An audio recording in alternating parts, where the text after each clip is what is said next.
আপনারা জানেন যে বাংলাদেশ রেলওয়ে কর্তৃপক্ষ প্রতি বছর প্রতিনিয়ত এই পরিবেশের ভারসাম্য রক্ষা করার জন্য প্রচুর পরিমাণে গাছ লাগিয়ে থাকে। তো আমরা এই গাছ নিয়ে রয়েছে নানান মত, তার জন্য আপনাদের মাঝে হাজির হয়েছি, আপনাদেরকে দেখানোর জন্য চেষ্টা করব। সঙ্গে আছি আমি মোহাম্মদ রুবেল ইসলাম। জি, বাংলাদেশ রেলওয়ে কর্তৃক বৃক্ষরোপণ প্রকল্পটি শুরু হয় গত 6 সেপ্টেম্বর 2021 সালে। কথা ছিল ফুলতলা থেকে মংলা রেল স্টেশন পর্যন্ত 65 কিলোমিটারের দৈর্ঘ্যে 60,000 বৃক্ষরোপণ করে পরিপূর্ণ গাছে রূপান্তরিত করতে হবে। আর এই বৃক্ষরোপণের দায়িত্ব পান গোলকধাম ইন্টারন্যাশনাল কোম্পানি লিমিটেড ঠিকাদার প্রতিষ্ঠানটি।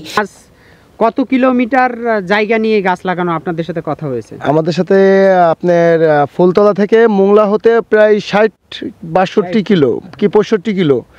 আমরা এখানে আলহামদুলিল্লাহ 23 কিলো পর্যন্ত আমরা গাছ দায়িত্ব পেয়ে সততা ও নিষ্ঠার সাথে কাজ শুরু করেন উক্ত প্রতিষ্ঠানটি।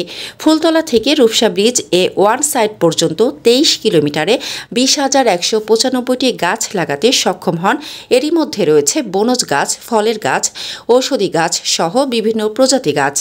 একদিকে গাছ রোপণ করে যাচ্ছেন তারা, অপরদিকে রেল লাইনের দুই প্রান্তে বসবাসকারী ব্যক্তিরা উক্ত গাছগুলি নষ্ট করে ফেলছে।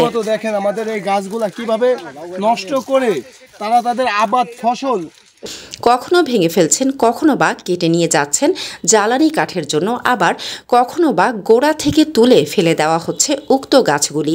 এ বিষয়ে নির্বাহী পরিচালক জাহিদুর রহমান বলেন, এমনভাবে যদি গাছ নষ্ট করে ফেলে সাধারণ মানুষ, তাহলে একটি গাছও পরিপূর্ণভাবে গড়ে তোলা সম্ভব নয়। রিসেন্টলি আমাদের ইরকনের সাথে কথা হয়েছে, তারা একটা বিল দেবে, কিন্তু আশানুরূপ না। তারা যে বিগত 4 বছরের ইতিহাস টাইনে বাদ দিয়ে যে আমাদের আরও সামনে থাকার ছিল, সেটা নাকি তাদের সুযোগ থেকে বঞ্চিত হচ্ছে। তো আমি এই ক্ষেত্রে যা বুঝতেছি যে এই কাজটা যদি এখন বন্ধ হয়ে যায় বা এখানেই সমাপ্ত হয়, বনায়ন আর করা সম্ভব না, এইভাবে বনায়ন আর হবে না। তো এই হিসাবে এতে কত টাকার ক্ষতিগ্রস্ত হবেন আপনারা?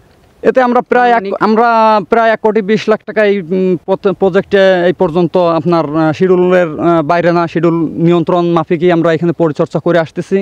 আমাদের সেখানে তারা হয়তো ডিল করতে চাচ্ছে খুবই সামান্য। আমাদের দাবি যেটা লিগ্যাল, আমাদের ওয়ার্ক অর্ডার সম্পৃক্ত দাবি। বিল ডাকাতি এলাকার গিয়াসউদ্দিন নামে এক ব্যক্তি প্রতিনিয়ত গাছ নষ্ট করে ফেলছেন, এমনটি অভিযোগ করেছেন দায়িত্বরত ঠিকাদার প্রতিষ্ঠানটি।